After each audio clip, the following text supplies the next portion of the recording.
Saludos a todos los seguidores y seguidoras de nuestro canal.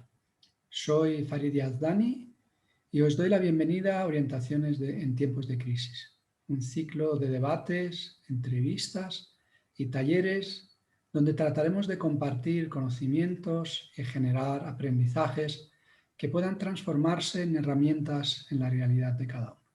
Hoy, en nuestra sección de entrevistas, dentro del ciclo llamado El papel de la religión en el siglo XXI, quiero presentaros a Inés Vázquez González. Nos conocimos en 2016 en unas actividades interreligiosas organizadas por ADIM, Asociación de Diálogo Interreligioso de Madrid. En esta ocasión, con motivo de la publicación de su libro, Que nadie se quede atrás, queremos conversar con ella sobre lo que ha supuesto su proyecto literario y para conocer su visión acerca del papel de la religión en el siglo XXI. Bueno, Inés, gracias por aceptar mi invitación. Hola, ¿qué tal, Farid? Muchas gracias a ti por acordarte de mí Claro, y yo encantada de estar aquí. claro. Y Para te, que te nuestro... felicito por tu iniciativa también, perdón, te Gracias, felicito por tu iniciativa de organizar este ciclo porque creo que es muy interesante y hacen falta cosas así. gracias, Inés. Para que nuestros seguidores te conozcan mejor, dinos algo de ti. Uy, dinos algo de ti. A ver, pues bueno, puedo decir así, lo más sencillo sería decir que, bueno, me llamo Inés, que nací en Galicia, aunque vivo en Madrid, e internacionales. Lo que pasa es que luego, como la vida da muchas vueltas, pues yo ahora me dedico más a la gestión cultural. Entonces tengo una serie de proyectos destinados tanto a la infancia como a personas adultas sobre distintas cuestiones, vinculadas sobre todo al mundo de lo artístico y de lo cultural, ¿no? Y es un poco en lo que estoy actualmente. Podría contar más cosas porque también me dedico al cine, bueno, soy muy polifacética, pero bueno, así un poco el perfil a grosso sería este. Bien, bien, bien, gracias. Muy interesante, la verdad que no conocía esa faceta tuya. No habíamos tenido oportunidad de profundizar más. Ujú. Bueno, para empezar, queríamos conocer un poco, aunque desafortunadamente no tengo tu libro físicamente aquí conmigo, tu última hora, sí, pues que nos hablaras un poco sobre este libro tuyo para luego poder hacer una conexión sobre lo que nos trae hoy, ¿no? Sobre esta pregunta sobre el papel de la religión en el siglo XXI, pues para poder profundizar más y conocer también tu punto de vista. Ujú. Sí, muy bien. Bueno, pues así brevemente lo pongo así, ¿se ve? Sí, ¿no? Bueno, Sí. es un libro, sí, es un libro destinado al público infantil. Está destinado a lectores de 8 a 12 años y la Uh-huh. verdad es que surgió un poco por encargo, por contarlo como fue, ¿no? Uh-huh. Una institución que está vinculada al mundo de la cooperación aquí en Madrid, que es la red de ONGs de Madrid. Ellos me conocen hace muchos años y bueno, pues yo he hecho muchas cosas con ellos y me propusieron escribir algo que pudiese estimular, ¿no?, a los niños, no tan niños ya, ¿no?, y Uh-huh. jóvenes acerca de, bueno, de cómo la diversidad del mundo, ¿no?, es una riqueza, cómo en el mundo hay situaciones muy distintas, muy diversas, que muchas veces no somos ni siquiera conscientes, ¿no?, de que existen, porque bueno, vivimos en nuestro entorno y muchas veces es muy poco burbuja. Y luego también vincularlo con, bueno, con algo que a mucha gente ya les sonará, que son los Objetivos de Desarrollo Sostenible, que son unas metas que hay hasta el año 2030, pues Claro. para tratar de mejorar la vida de las personas y del planeta, ¿no? Entonces, con todos estos ingredientes me dieron pista libre y me dijeron, bueno, tú escribe lo que te parezca bien, ¿no? Y nació Que nadie se quede atrás, cómo apruebe el curso gracias a un secuestro. Entonces quedó una historia muy divertida porque al final, dentro de que tiene un contenido, entre comillas, podríamos decir serio, ¿no?, en el sentido de que pretende tocar temas pues relevantes, de hacer reflexionar, pero a la vez está, como podríamos decir, como adornado, ¿no?, de una historia Uh-huh. de aventuras en la que un niño, Martín, pues es secuestrado por una niña que se llama Aire y lo lleva en un viaje un poco así místico, incluso fantasioso y mágico, ¿no? A través del mundo. Entonces lo lleva a diferentes lugares, le enseña diferentes realidades y este niño, que bueno, pues es un niño como tantos otros, ¿no? Que vive un poco en su, no su burbuja, porque tampoco es, pero bueno, en su realidad cotidiana que ve lo que ve, ¿no? Un poco más. Pues de repente se le abre un mundo, ¿no? Y nunca mejor dicho, se le abre el universo a los ojos y descubre muchísimas realidades que desconocía y justamente todas estas realidades que conoce le dan el impulso para encontrar un sentido a todo lo que está estudiando en el colegio, ¿no? Porque bueno, lo que no hemos contado es que el niño no va precisamente bien en los estudios porque no le encuentra, digamos, un propósito, ¿no? A lo que está aprendiendo. Entonces, cuando ve todas las cosas que él puede hacer, ¿no? Todo en lo que puede contribuir, de repente le cambia el chip, ¿no? Y se da cuenta que es importante bueno, que se prepare, ¿no? Para el futuro porque tiene un papel relevante como tenemos todos, ¿no? Esto es un poco, ¿no? La historia. Sí, sí, sí, pues oye, la verdad que es muy interesante, ¿no? Inclusive le veo interesante como lectura para adultos. Ah, Eh, sí, sí, sí. Lo ha leído mucha gente mayor y me dicen que es divertido y que además hace pensar. Sí, claro, sí. pues ves uno, por ejemplo, me estoy imaginando a mí mismo, es una forma de aprender un lenguaje para chicos de esas edades, adolescentes realmente, Ujú. y cómo poder pues entablar sobre un tema serio con ellos, una conversación y reflexionar junto con ellos, pero con un lenguaje adecuado a ellos, ¿no? Entonces, Mm. pues gracias la verdad que por esa obra y procuraré tener ese libro para poder sin duda aprender mucho de él, ¿no? Ya Eh, te haré llegar uno. Tú me dices si te hago llegar uno. gracias, gracias.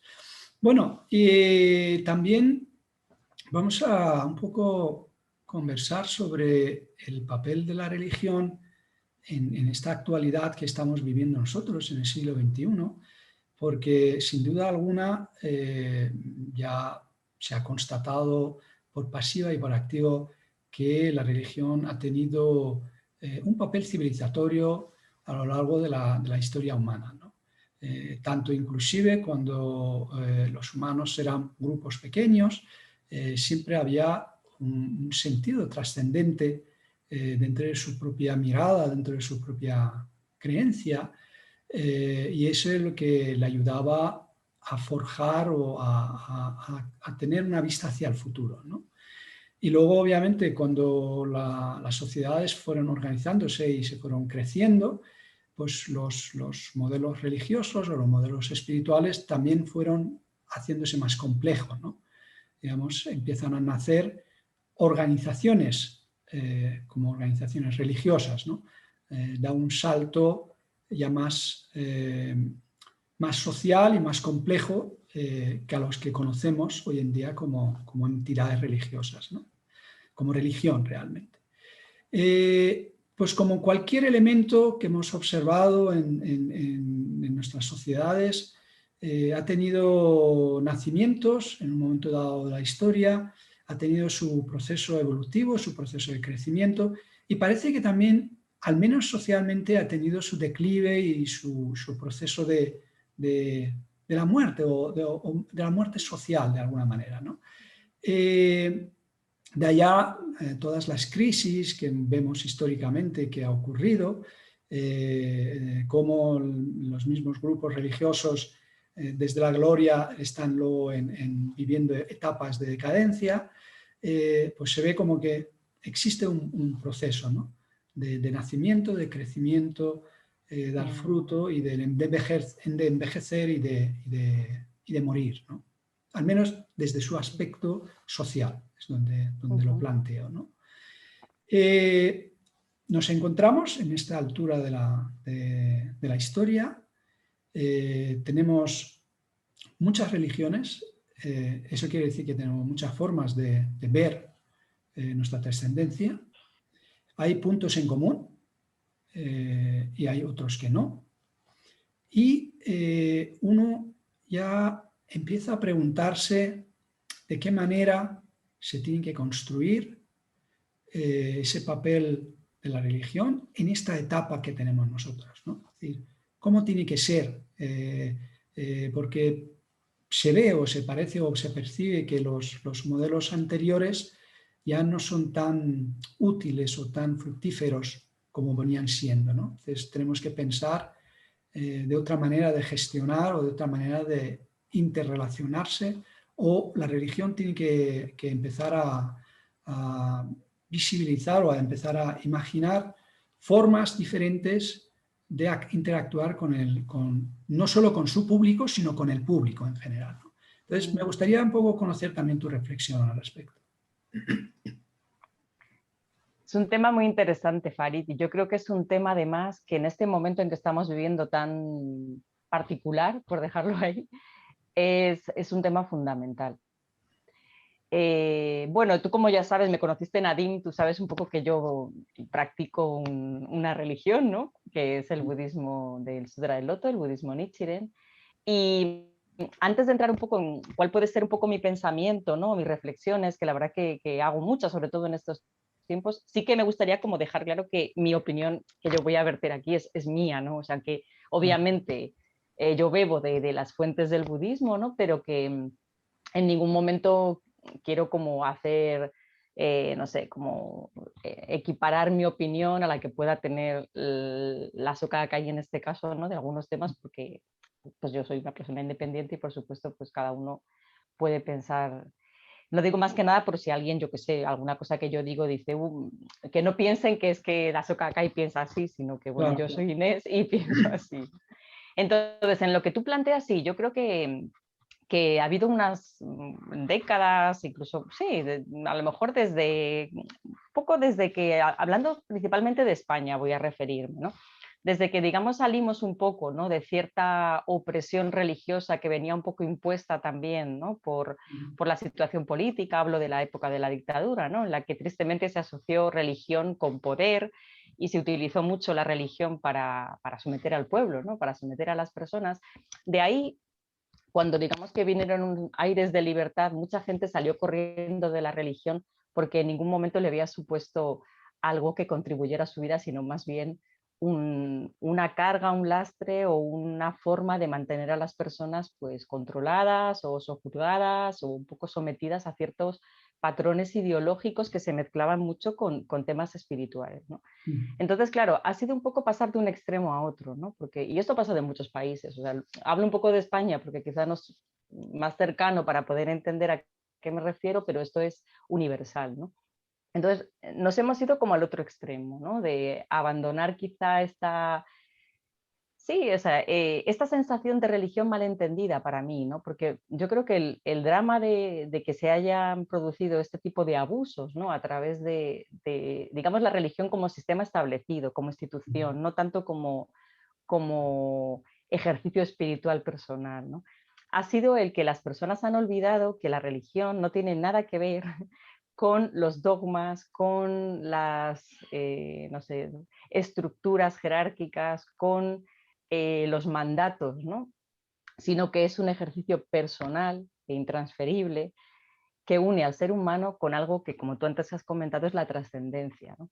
Entonces, por huir, digamos, de aquella sensación como de opresión o de nos hemos ido al otro extremo y en el camino hemos abandonado una parte, digamos, fundamental y positiva que tiene la religión, que es justamente el darnos la posibilidad de conectar con algo mucho más grande que nosotros, ¿no? Que desde un punto de vista budista te diría que incluso somos nosotros mismos, pero eh, conectados como con la fuente, ¿no? O sea, conectados con un yo superior. Entonces sí creo que se ha producido como un bandazo, ¿no? De un lado al otro. ¿Qué ha pasado con pues, las personas al abandonar, digamos, toda vinculación o todo interés por, ya no digo por lo espiritual, porque yo creo que ahí está la confusión, sino por lo religioso, han abandonado también lo espiritual? No sé si me explico, ¿no? O sea, Sí, sí. al alejarte tanto no sé, pues como digamos, de un núcleo, ¿no? En el que, para bien o para mal, se te obligaba, porque eso es lo triste, ¿no? Como a tener ese tipo de experiencia, al irte al otro lado has abandonado tanto, digamos, el dogma como el ejercicio de hacer, pues como sí, como el ejercicio espiritual, ¿no? Ujú. Entonces, también hay cierta, no sé cómo decirlo, ¿no? Para que no suene así muy... porque a veces yo me apasiono y empiezo a decir cosas que luego digo, ay, Inés". Pero sí que creo que ha sido también un desarrollo interesado, y me explico. Ujú. En el momento en el que el ser humano se vincula con su trascendencia, el poder que alcanza es increíble, ¿no? Porque las personas muchas veces dejan de tener miedo y dejan de, digamos, considerarse a sí mismas como peones de un ajedrez en el que no tienen mayor opción que obedecer cosas, ¿no? Entonces, la religión desde ese punto de vista, no desde el punto de vista dogmático, ¿no? Sino desde el punto de vista del ejercicio real de espiritual, o sea, de profundizar en qué es para mí mi fe, es absolutamente empoderadora y liberadora. Y eso es algo que se sabe y ha habido y hay, ¿no? Cierto interés también que las personas se alejen de ese poder y digamos, vestido, ¿no? De este revestimiento a veces muy atractivo, ¿no? De laicismo en plan, porque tú eres, tú por ti mismo puedes con todo y la razón es lo que impera, ¿no? Como esta nueva corriente, ¿no? De no necesitamos nada espiritual o nada religioso, ¿no? Más que nada espiritual porque somos inteligentes, vamos a la universidad, tenemos tecnología que todo lo puede, ¿no? O sea, como vendernos como este paquete, ¿no? De para que ser creyentes de tontos, es supersticioso, Ujú. es poco científico, bueno, un poco por ahí, ¿no? Y mucha gente, y es normal, ¿no? Porque hay mucha presión también, no sé si decir presión, pero hay muchos mensajes sociales que van un poco en esta línea, ¿no? Entonces, ha habido un abandono muy grande, ¿no? Del mundo espiritual. Claro, luego al final la vida sigue siendo la vida, las dificultades siguen siendo las dificultades y yo creo que cada vez más las personas se dan cuenta de que por sí solas, y cuando digo por sí solas no quiero decir que haya que depender de un Dios externo ni nada, sino que únicamente con su razón, ¿no? Con la voluntad de yo quiero estar bien o yo quiero entender cómo funciona el mundo, no es suficiente, ¿no? Al final el ser humano es un ser multidimensional, no es solamente un ser físico, ¿no? Que va a trabajar y gana dinero y compra comida y come y duerme y así un año tras otro, ¿no? Sino que hay algo muchísimo más grande, ¿no? Que lo sostiene y que realmente cuando uno puede conectar con ese algo mucho más grande, con ese yo superior, todo lo demás cobra sentido. El por qué voy a trabajar, por qué voy a estudiar, por qué hago X cosas, ¿no? Cuando lo vaciamos de contenido, digamos, espiritual, la vida se convierte muchas veces en algo muy mecánico y muy carente de propósito. Y de ahí vienen también muchas veces, no digo que siempre, pero muchas veces las depresiones, las crisis existenciales, ¿no? Como que uno de repente se ve diciendo, pero ¿qué hago yo levantándome día tras día a las 6 de la mañana yendo a trabajar? ¿Para qué? ¿No? Y claro, pues la solución no es, y esto digo, soy Inés la que habla, ¿eh? No, al menos yo considero que no pasa un gran porcentaje de las veces, otras a lo mejor sí, por no sé, tomar pastillas antidepresivas sino que no sé si conoces un libro que es menos Prozac y más Platón, de Lou Marinov. ¿Y cuál? Se titula un libro de Lou Marinov que se titula Más Platón y menos Prozac, o menos Prozac y más Platón. No recuerdo exactamente el orden, pero es Pues igual. no, no ¿No lo lo conozco. conoces? No, no, Bueno, pues viene justamente a decir esto que, bueno, él mucho mejor lo explica que yo, por supuesto, pero lo que viene a decir es que hace falta regresar a Platón, en sentido un poco lo ha escogido como un símbolo, ¿no? Pero no. regresar a la filosofía, a la espiritualidad, a la reflexión, al pensamiento profundo, ¿no? A la conexión con la trascendencia, porque en ese camino uno aprende y entiende muchas cosas de sí mismo, ¿no? Entonces, mientras que si uno únicamente cuando se encuentra mal o cuando tiene una crisis existencial, cuando no le ve sentido a las cosas, recurre a la química, ¿no? En este caso habla del Prozac, sí, a lo mejor se va a sentir, entre comillas, mejor, ¿no? Pero la causa no la va a solventar, ¿no? Y no va a haber tampoco un crecimiento como ser humano, ¿no? Un desarrollo. Entonces, bueno, me he enrollado un montón, pero bueno, un poco en resumen, que yo creo que es fundamental que volvamos todos un poco a nuestro ser y volvamos a conectar con esa capacidad que es, vamos, es propia del ser humano, que es la conexión con la trascendencia. Y eso, no digo que sea la panacea, pero creo que si se eleva un poco el nivel de conciencia en ese sentido de la humanidad, muchos problemas se podrían solventar. No sé si Sin duda, sin iba por duda. ahí un poco tu Sí, sí, sí, sí, sí. Bueno, pregunta. has comentado varias cosas muy importantes. Empezando por lo último, pues lo que comentabas tú, que cuando uno acude a lo externo para solucionar lo interno, ¿no? Es Viktor Frankl, el psiquiatra y psicólogo vienés, pues lo describe muy, muy elocuentemente, ¿no? Él habla de la sensación del sentido, ¿no? Mm, Es decir, donde mm, me flaquea el sentido, la construcción del sentido, puedo acudir a la sensación del sentido, ¿no?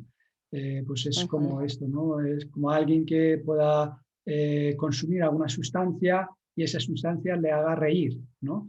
¿Acaso ya, esa risa es fruto de su alegría del momento o es el fruto de esta sustancia, ¿no? Entonces mm, mm, o al llorar, ¿no? Si alguien está pelando una cebolla y le hace llorar, pues este llorar, esas lágrimas, posiblemente no es fruto de su tristeza, sino simplemente es una reacción química de biológica. su cuerpo, ¿no? Pues sí, Mm, sí, hoy en día la búsqueda de la sensación está primando más porque es más fácil que la búsqueda del sentido, ¿no? En la profundidad del mm, sentido. Y luego, por otro lado, sin duda alguna, es curioso, ¿no?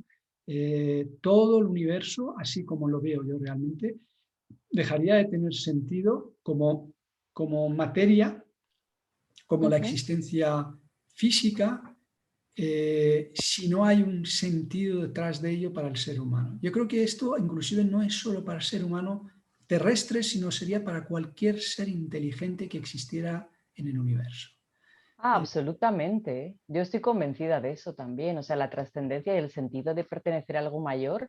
Bueno, a día de hoy todavía no podemos afirmar así rotundamente, ¿no? Que hay vida en otros lugares, pero yo creo que hay algo que nos intuitivo que nos hace pensar que es obvio, ¿no? Porque no. Y yo creo que sí, que por supuesto. O sea, que la conexión con algo mucho más grande no es exclusiva de los terrestres, claro que no. Sí, sí, creo que sin duda alguna es que es el que da sentido a todo, ¿no? Mm, Hay un ejemplo que suelo utilizar, me gusta mucho el tema de las metáforas y los ejemplos, creo que ayuda a aterrizar o a traer un concepto complejo en una entidad física, en algo físico, para hacerlos entender.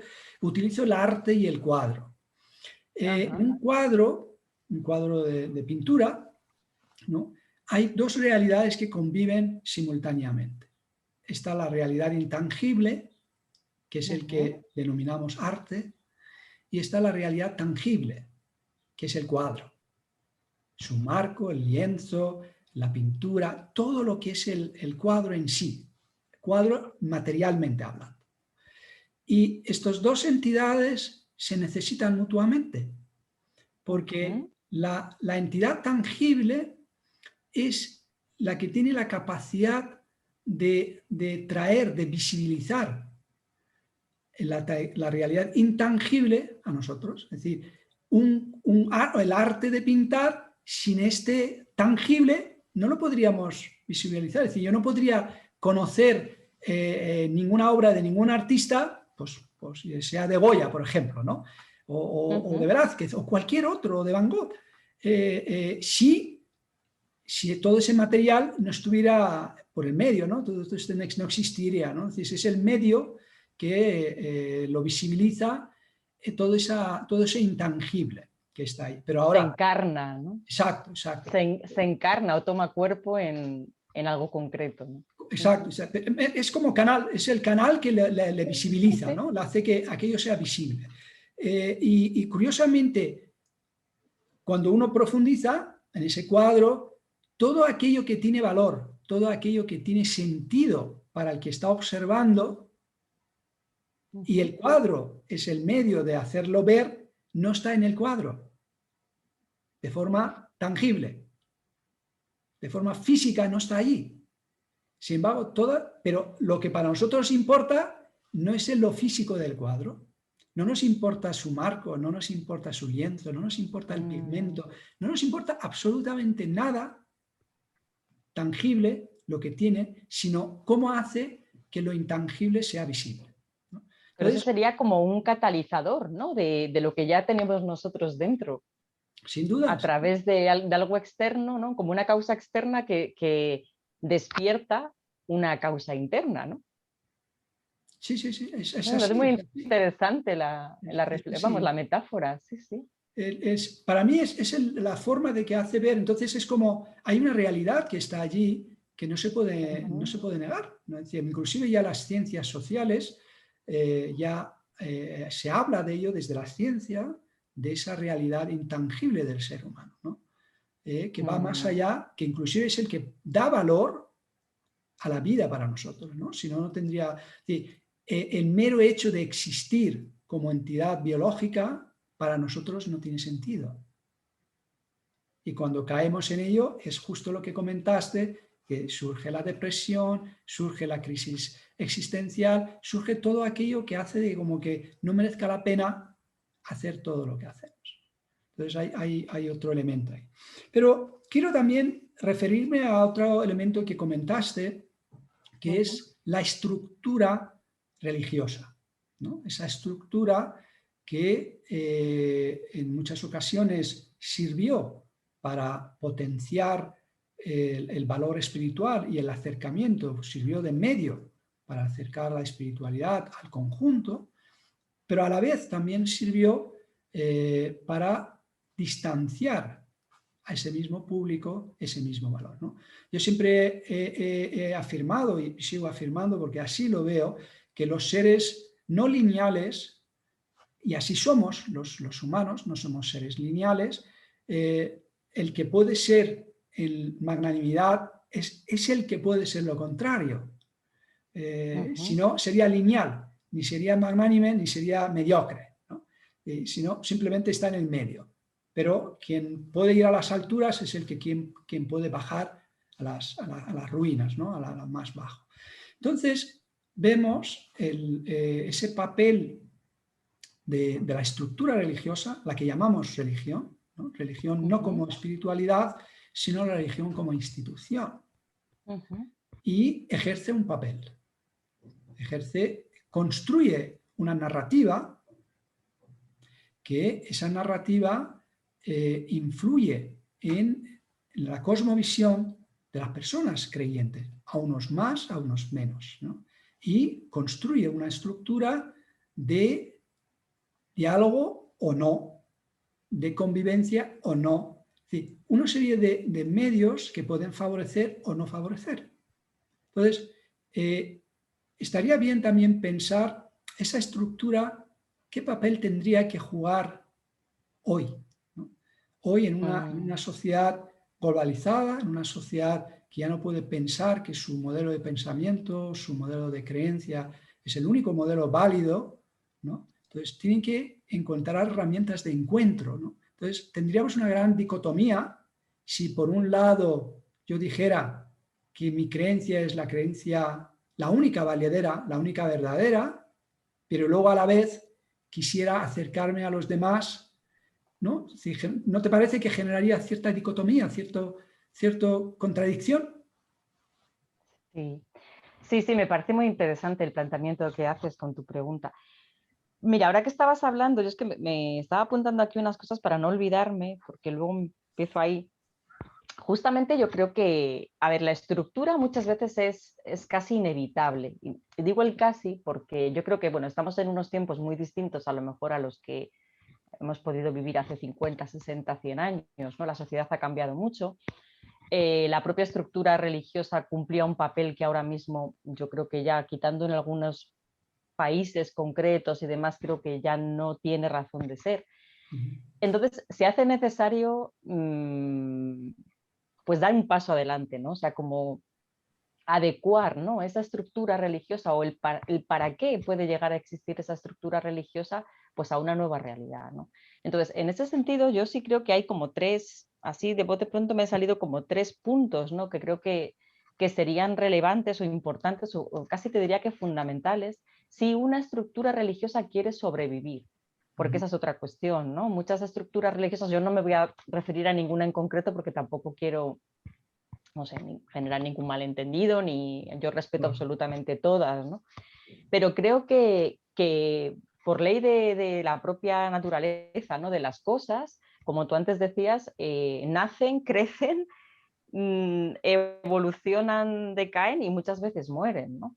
Entonces, ciertas estructuras, si no se adaptan, si no son capaces de dar respuesta a nuevas realidades y a nuevos desafíos, no sé si desaparecer es la palabra adecuada, pero sí van a quedar como muy flacas, ¿no?, como muy carentes de corporidad, ¿no?, de, verdad, de entidad, ¿no?, de personas reales que estén dentro de esas estructuras. Entonces, en este sentido, yo creo que una religión a día de hoy, cuando digo una religión, ahora sí me estoy refiriendo como a algo organizado, ¿no? Yo creo que número uno tiene que estar abierta a dialogar con otras religiones. O sea, yo creo que ahora mismo eso es fundamental. Pero no, mira, el otro día leía un artículo muy interesante de un señor, de un erudito traductor francés, que ahora no recuerdo el nombre, pero bueno, es igual, no, eso no es relevante, que decía justamente, él es católico practicante, ¿no? Y a la vez estudia, es un estudioso del budismo, ¿no? Me parece muy interesante porque tiene pues como esas dos, y él lo decía, es que hoy en día el diálogo es imprescindible, pero no es un diálogo con la intención de a ver si te puedo soltar, hablando así coloquialmente, mi rollo para convencerte, ¿no? No es Sí, eso, ¿no? Porque entonces eso no es un diálogo, eso es un proselitismo interesado y claro. realmente tú no estás escuchando a la otra persona, ¿no? Cuando hablamos de diálogo es, ok, yo estoy dispuesto a escuchar lo que tú tienes que decir, me interesa tu experiencia, me interesa, pues eso, tu proceso, ¿no? De cómo has llegado ahí, qué has podido como desentrañar, ¿no?, de tu enseñanza, y a la vez yo tengo interés también en transmitirte lo que yo he podido pues experimentar, ¿no? Y en esa interlocución, normalmente lo que sucede es que, aparte de que se produce una riqueza muy grande, ¿no?, por la parte de las dos personas, pero uno también puede profundizar en su propia fe. O sea, que es como un espejo, ¿no? Entonces tú puedes, a través de dialogar con otra persona, reflexionar sobre por qué tú tienes esas creencias, ¿no? Y muchas veces yo creo que si se hace desde la nobleza, ¿no? O sea, desde el corazón abierto de realmente quiero escuchar y quiero entender y no desde quiero convencer a nadie, Claro, ¿no? claro. Al final se encuentran muchísimos puntos en común, ¿no? Entonces yo creo que a día de hoy este sería el primer punto, ¿no? La religión tiene casi el deber, ¿no? La religión como institución hablo, Sí, ¿no? sí, sí. Y luego las personas, por supuesto, que formamos partes de las diferentes, porque al final esto es una entelequia, la religión, pero somos las personas, ¿no? Pero bueno, por hablar así para entendernos, ¿no? De promover el diálogo interreligioso y encontrar puntos de acercamiento, porque puntos de división es muy fácil encontrar. O sea, es que no hay que hacer ningún esfuerzo, ¿sabes, Farid? O sea, yo para decir, mira, es que es facilísimo, ¿sabes? Hasta con tonterías de lo que es formal, ¿no? No tanto de lo que es profundo, sino de los formalismos, de los dogmas, sí, de los rituales, digamos, externos. Fácilmente yo puedo encontrar, esto no me gusta, esto no sé qué, ¿no? Es muy fácil quedarse ahí, pero ¿qué aporta? ¿No? No aporta nada. Entonces, si realmente queremos que el mundo dé un salto, ¿no?, y se conecte más con esa trascendencia y con ese sentido profundo, ¿no?, de respeto a la vida, de respeto a las personas, de respeto a los derechos humanos, estoy segura que vamos a encontrar puntos de conexión que nos van a permitir decir, ok, en esto que es como esencial, estamos todos de acuerdo y podemos como trabajar, ¿no?, para que esto pues, empujar, ¿no?, para que se pueda mover, ¿no? Luego, otra cosa que quería comentar es que también pienso que a día de hoy una religión que no es capaz o que no tiene entre sus prioridades, ¿no? El empoderamiento de las personas, algo falla ahí. No quiero decir que no sea válida, porque no soy nadie para decir eso, pero desde mi punto de vista algo falla, ¿no? Porque, ¿sabes? Hablamos, esto sí es una reflexión muy que hago últimamente mucho, ¿eh? Y no sé si es correcta o no, pero bueno, yo la voy a lanzar, ¿no? Claro, claro. Yo creo que hemos sufrido o sea, una pérdida de lo que sería la valoración de los derechos y libertades de los seres humanos desde el punto de vista individual. Y no sé si me explico. O sea, se habla mucho, ¿no?, de los colectivos, que es estupendo, ¿no?, las minorías, por supuesto, ¿no? Pero a veces, cuando uno generaliza o cuando uno se refiere a las personas como grupos, como masas de gente, se pierde un poco bueno, un poco no, se pierde mucho el sentido profundo de qué estamos hablando cuando hablamos de derechos humanos y libertades fundamentales, ¿no? Que Claro. son inherentes a cada persona, a una persona con nombre y apellidos, ¿no? Entonces, para mí, el recuperar, ¿no?, esta prioridad, ¿no?, desde el punto de vista de derechos humanos, que es el empoderamiento de cada persona. Y digo de cada persona porque a veces caemos un poco para mí es un poco tramposito, ¿sabes? Los colectivos. Y a veces hay que sacrificar al individuo en pos del colectivo. O sea, es muy difícil tener un colectivo feliz si se hace a partir del sacrificio de cada uno de sus integrantes. No sé si me explico. Sí, sí, sí, sí, sin duda, Entonces, sin duda. yo creo que hay que recuperar el sentido del valor, vamos, inconmensurable que tiene cada persona, con nombre y apellidos. Que luego esa persona forma parte de tal colectivo, tal grupo, fenomenal, ¿no? Y por supuesto también. Pero las personas como seres individuales son valiosas, ¿no? Y eso es algo que, no sé, últimamente lo cuestiono mucho porque veo cosas que no me acaban de convencer, pero bueno, tampoco me voy a extender mucho en eso, ¿no? Pero creo que sí, volviendo así como a hacerlo más sintético, una religión debe empoderar a las personas, a cada persona. Y luego, por último, para no enrollarme mucho más, creo que también es una obligación estar conectados con la realidad. Porque de poco nos sirve ser muy espirituales, ¿no? Y no sé, y estar ahí muy, no sé, muy contentos en nuestra pequeña burbuja, ¿no?, con nuestros compañeros de fe en este caso, y hablar de muchas cosas elevadas, pero luego no tener ninguna conexión con la realidad, ¿no? Entonces, creo que otro papel importante de la religión, volvemos a esto, ¿no?, de como estructura y por supuesto de sus integrantes, es vivir con un compromiso real con lo que nos circunda, ¿no? O sea, no es como, bueno, es que la religión no habla de política, no, es que la religión no habla de, yo qué sé, de economía, no, es que la religión, digo, no, para mí no es así. Para mí la religión, o no sé, es una responsabilidad, ¿no?, como persona, entonces habla de todo. Claro, claro. Otra cosa es que la escuchen, eso ya es otro tema, ¿no? Pero debe hablar de todo, o sea, para mí debe de ser algo que permea completamente, no la religión ya como dogma, me quiero explicar bien, Sí, sino sí, sí, sí. tu sentido religioso, tu compromiso, ¿no?, con esa trascendencia, con la dignidad de la vida de las personas, permea todo. Entonces tú sales a la calle ya con esas gafas puestas y todo lo que ves, las injusticias, no sé, cualquier cosa, la ves desde ahí, ¿no? Claro, Entonces, claro. obviamente te interpela como en este caso, como practicante de X religión, da igual, ¿no? Sí, sí, sí. Y en ese sentido, por supuesto, tienes un compromiso y más que un compromiso es que tienes casi una obligación, ¿no? Entonces, yo creo que la religión, un papel importantísimo es estar conectada a la realidad y ser valiente muchas veces en defender lo que hay que defender, porque esa es otra cuestión, ¿no? Muchas veces es difícil ser valiente, Claro, claro, pero de verdad que para sí. eso también, no sé. Bueno, estas tres cosas, no sé si me he enrollado mucho, Fari. No, no, no, no. La Es verdad que que hemos consumido nuestro tiempo. Ay, Es muy grato conversar contigo y podemos seguir hablando así quizás 2 horas más. Es muy interesante, ¿no? Me quedo, la verdad que con los 3 puntos que has comentado estoy completamente de acuerdo. Podría decirlo más alto, pero no más claro, ¿no? De que uno de los papeles que tendría que tener las instituciones religiosas hoy en día es el encuentro, es el diálogo, sin duda alguna, pero un diálogo sincero, no un diálogo de convencer al otro, de decir, ay, pobrecito mío, que le voy a sacar de Sí. su error, sino admitir de que mi verdad no es más que es un trozo de la verdad, ¿no? No es toda la verdad, ¿no? Entonces, con esa humildad, poder dialogar con los demás.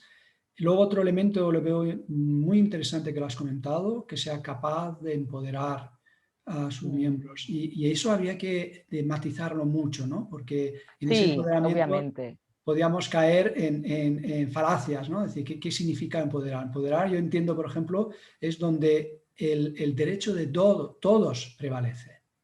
Empoderar a la persona que se ocupa y se preocupa no solo por los suyos, con los suyos, sino con el conjunto, ¿no? Yo creo, por ejemplo, una cosa que personalmente he aprendido Ujú, desde que comprendí que mi comunidad absolutamente. religiosa o mi comunidad no es solo mi comunidad, sino es toda la comunidad, es decir, toda la sociedad entera es mi comunidad, es como un elemento liberador, ¿no? Es decir, entonces yo no me debo solo a mi grupo cercano, sino me debo a todos, ¿no? ¿Por qué? Porque es Mm, la vida de todos está en juego, ¿no? Y mi bienestar también depende del bienestar de absolutamente. todos, ¿no? Entonces, sin duda alguna, ese empoderamiento donde capacita a la Sí, persona sí. en el verse como parte de un todo, no parte de un Mm, grupo muy pequeño, ¿no? Y por último, lo que comentabas, ¿no? Eh, se me ha ido ahora lo que de estar comentaste. conectados con la realidad Exacto, exacto, estar conectados y con la realidad. comprometidos con la realidad. Exacto, Mm, exacto. Es muy importante porque si vivimos en realidades distantes, ¿no? O, de repente pensemos en modelos sociales de hace un milenio, ¿no? O hace 200 años. Por ejemplo, el modelo sí, sí. social victoriana era un modelo social que en Occidente hizo mucho daño. Y eran modelos que había que reflexionar mucho. Entonces, de repente, pensar en ese modelo como un modelo vigente y válido socialmente y que hay que, hoy hemos perdido los valores, hay que volver a aquello. Entonces, y no No, vemos no, no. el conjunto de lo que ocurrió y ocurría, ¿no?